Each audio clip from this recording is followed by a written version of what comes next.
Selamat pagi semuanya. Assalamualaikum warahmatullahi wabarakatuh. Waalaikumsalam Waalaikumsalam warahmatullahi wabarakatuh.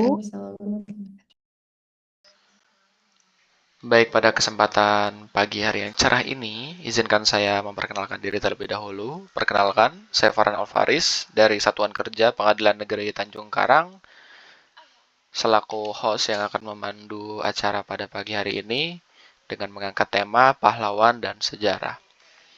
Perjuangan bangsa Indonesia itu tentu memang tidak dapat dipisahkan ya dari Sabang sampai Merauke. Mengangkat tema ini, saya rasa kita sebagai warga negara Indonesia, terkhusus kita pemuda-pemudi bangsa ini harus mengetahui perjuangan-perjuangan para pahlawan tersebut. Namun sebelum masuk ke inti acara, mari kita saling memperkenalkan diri terlebih dahulu. Silakan untuk Mbak Dina memperkenalkan diri dan dilanjut oleh yang lain ya. Baik, perkenalkan nama saya Dina Angelina. Saya lulusan S1 Ilmu Hukum dengan formasi analis perkara peradilan pada Pengadilan Agama Kalianda. Baik, terima kasih Mas Farhan. Perkenalkan saya Lamia Nurul Fadilah, sarjana hukum, formasi analis perkara peradilan juga di Pengadilan Agama Tulang Bawang.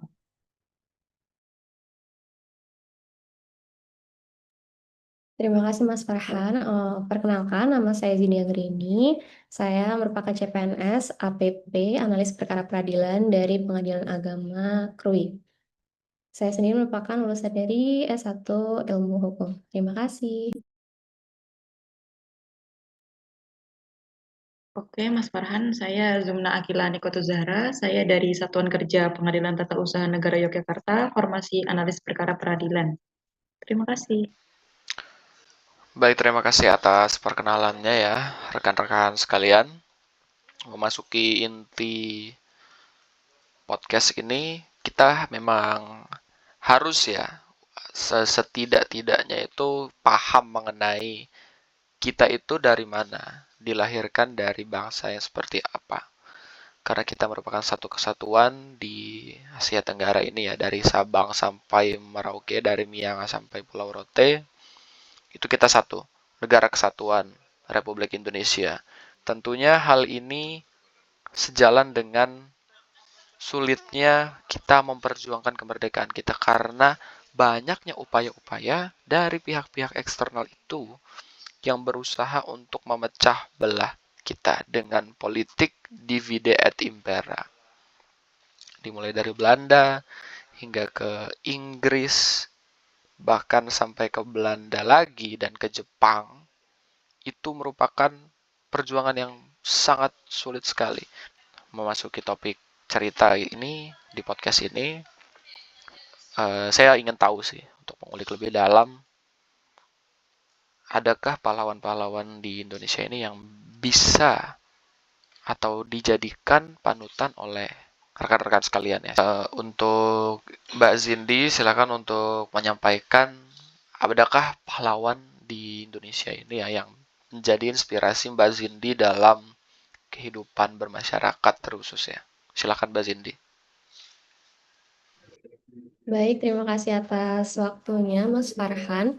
Kalau untuk tokoh pahlawan sendiri, tentunya pasti banyak banget tokoh pahlawan yang sangat menginspirasi kita. Kalau saya sendiri di bidang pendidikan, yaitu Ibu Dewi Sartika.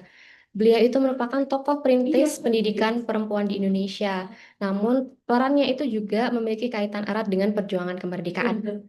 Meskipun bukan perjuangan secara fisik. Mungkin kalau kita lihat perjuangan kemerdekaan tuh apa sih? Pasti kan yang terbesit di lintas pikiran kita itu eh, yang bertarung gitu melawan para penjajah. Nah, tapi Ibu Dewi Sartika ini beliau itu melalui pendidikan yang mana gerakan pendidikan itu pasti nanti gilirannya juga akan memperkuat sendi-sendi bangsa untuk mendukung semangat dari kemerdekaan. Nah, tahun 1904, Ibu Dewi Sartika ini mendirikan sekolah khusus untuk perempuan yang bernama Sekolah Istri. Pastinya sekolah itu merupakan salah satu upaya untuk meningkatkan kualitas pendidikan bagi perempuan. yang mana saat itu tuh sangat minim sekali. Melalui sekolah tersebut, Ibu Dewi Sartika ingin memberikan kesempatan yang sama bagi perempuan untuk mendapatkan pendidikan yang layak. Dan mereka sehingga para perempuan ini bisa berperan aktif dalam masyarakat. Nah, dari Dewi Sartika sendiri itu apa sih yang bisa kita teladani? Kalau menurut saya sendiri itu bisa kita teladani mengenai ketekunan dalam memperjuangkan pendidikan. Lalu untuk semangat emansipasi.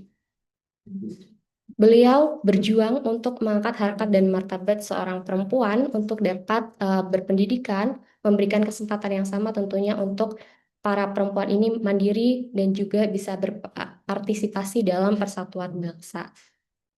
Itu saja yang dapat saya sampaikan. Terima kasih. Baik, terima kasih Mbak Zindi atas tanggapannya. Selanjutnya kita ke Mbak Zumna ya, untuk bisa memberikan tokoh apa sih yang bisa menjadi panutan kita semua ya dari perspektif Mbak Zumna. Silakan Mbak. Baik, terima kasih waktunya Mas Farhan. Jadi, saya ingin mengambil satu tokoh yang mungkin bisa dibilang namanya belum terlalu familiar ya buat kita ya. Jadi, di Tanah Minahasa sana ada satu tokoh perempuan namanya adalah Maria Walanda Maramis. Jadi, sejarahnya tuh seperti ini, Mas.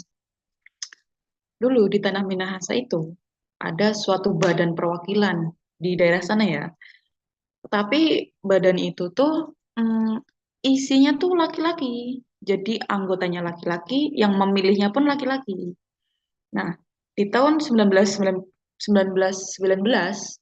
itu Ibu Maria ini sedikit melakukan perjuangan lah agar perempuan itu juga diikut sertakan. Jadi bagaimana caranya agar wanita itu dipilih juga bisa memilih. Nah, perjuangan tersebut itu goal atau berhasil di tahun 1921, sekitar berarti 3 tahunan ya dari perjuangan itu. Nah, sampai akhirnya sekarang di sana perempuan itu juga diakui, perempuan juga dapat memilih dan dipilih. Nah, tapi tentu saja ketika seorang perempuan itu dapat memilih dan dipilih, tentunya tidak bisalah kita menjadi perempuan yang biasa saja agar dipilih. Nah, itu yang membuat saya itu menjadi berpikir, seseorang, tepatnya seorang wanita, itu dapat dipilih sama orang lain, sama perwakilan masyarakat itu ketika seorang wanita itu memiliki nilai. Nah, nilai itu dapat kita peroleh dari segi pendidikan, dari karakter, dan lain sebagainya. Hal itulah yang seharusnya membuat setiap wanita ya, dari tahun ke tahun itu selalu sadar bahwasanya kita tidak perlulah fokus kepada hal-hal yang lain, kita fokus kepada diri kita sendiri, bagaimana caranya meningkatkan nilai yang ada dalam diri kita sendiri. Nah, dari perjuangan tersebut, sekarang di Tanah Minahasa sana, itu setiap tanggal 1 Desember itu diperingati Hari Ibu Maria Walanda Maramis.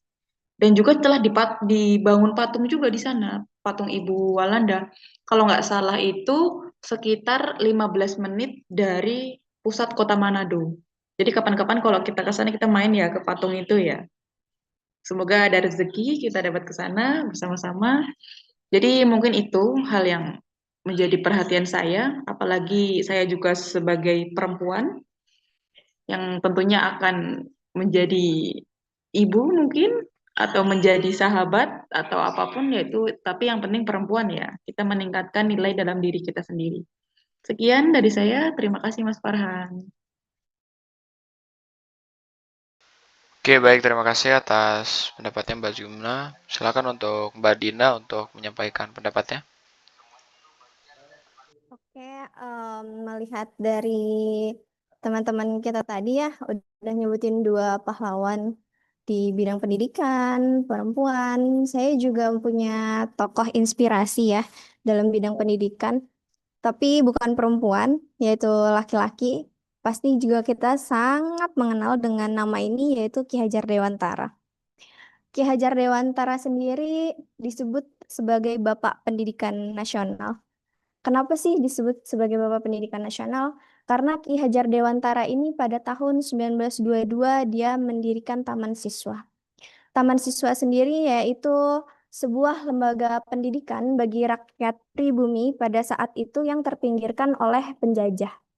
Jadi Ki Hajar Dewantara ini memperjuangkan pendidikan bagi rakyat pribumi dan seluruh rakyat Indonesia pada saat itu agar mendapatkan pendidikan yang layak dan setara. Nah, Ki Hajar Dewantara ini dia berjasa banget untuk pendidikan kita di zaman sekarang, melihat pendidikan kita yang sangat maju, yang sangat pesat, yang didorong oleh berbagai faktor seperti teknologi, digital, itu tidak terlepas dari perjuangannya Ki Hajar Dewantara ini yang berusaha mendirikan Taman Siswa pada waktu itu. Nah, Ki Hajar Dewantara ini selain berjasa untuk pendidikan kita juga ya, nah bisa membawa kita ke sekarang. Untuk kita mencapai kita di titik sekarang juga pasti kita membutuhkan pendidikan ya teman-teman semua ya. Seperti kita udah bisa mendapatkan pekerjaan yang sekarang pun itu tidak lepas dari perjuangan kita untuk belajar. Belajar itu ya melalui pendidikan yang diberikan guru-guru kita di sekolah, pendidikan di luar sekolah juga dari orang tua ataupun lingkungan. Nah, kalau untuk pendidikan sekolah itu yaitu merupakan hasil tadi dari pahlawan kita yaitu Ki Hajar Dewantara yang udah berjasa untuk bangsa kita agar kita semua rakyat Indonesia ini dapat menikmati pendidikan yang ada. Nah, karena jasanya Ki Hajar Dewantara ini, kita setiap tanggal 2 Mei kita memperingati Hari Pendidikan Nasional.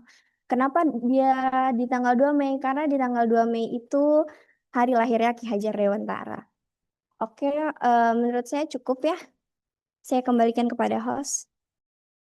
Oke, baik. Terima kasih Mbak Dina atas pendapatnya mengenai Ki Hajar Dewantara selaku pahlawan nasional yang mungkin menginspirasi Mbak Dina ya.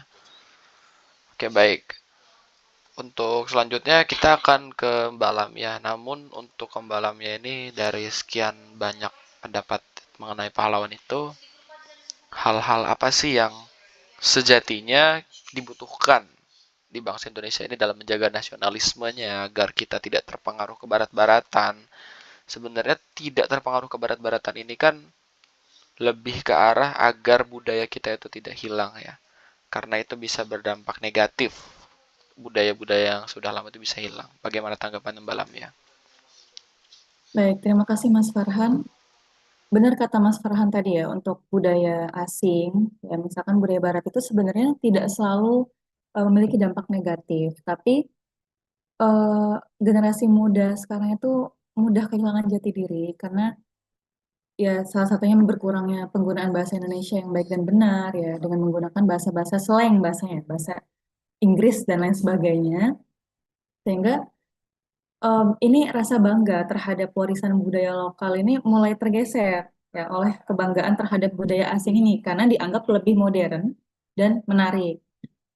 Kalau misalkan untuk beberapa solusi ya atau mungkin yang bisa diimplementasikan di era sekarang ini, salah satunya bisa melalui gerakan nasionalisme digital. Misalkan kampanye digital ya, atau mulai dari hal kecil dulu lah kita menggunakan barang ya yang mana dibuat di Indonesia atau ya cinta budaya lokal. Kemudian mulai membiasakan penggunaan bahasa Indonesia. Ya itu bisa dilakukan dengan kampanye digital karena memang zaman sekarang itu kan zamannya media sosial.